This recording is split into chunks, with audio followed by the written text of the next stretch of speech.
40 ka mga tinunan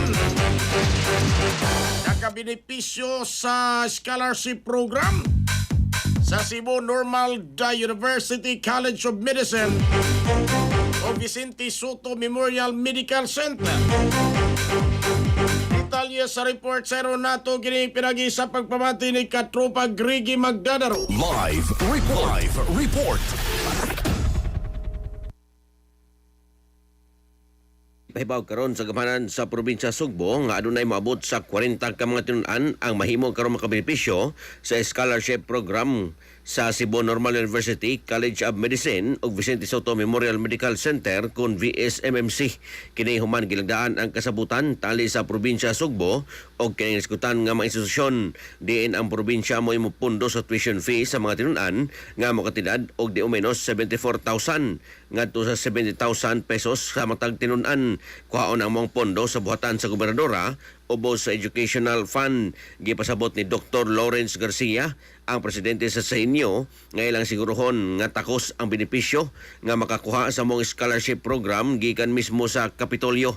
Lakip sa magipangita niini ang mga tinunan nga lumad gyud nga taga probinsya Sugbo ug adunay dagko nga grado. Gipanag-usab ni Dr. Jarong Chay Chatol Batanagol, ang Sainyo VSMC Dean, nga bukas gyud ang isgutan nga tunghaan alang sa mga gustong ma-apply sa isgutan nga scholarship program. Lakip sa magikinahanglan mao ang kini mga resitos sama sa baccalaureate degree o bisan unsa nga pre-medical courses, general weighted average, national medication admission test kon NMAT, entrance examination, interview, income sa ginikanan o giun man kinahanglan nga residente sa probinsya Sugbo.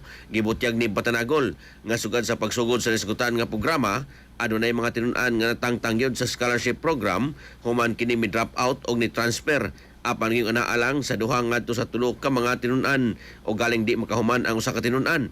Gikinahanglan usab nga bayad kini sa tuition fee nga gibayaran sa probinsya sa Sugbo apan kon makahuman kini o gitugutan usab nga makaserbisyo ang mga doktor sa ospital sa probinsya sa Sugbo.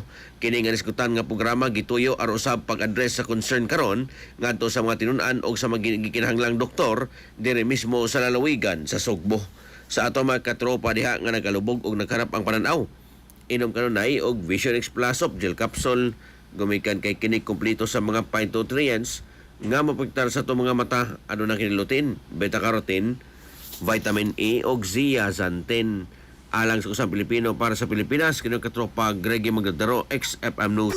XFM report.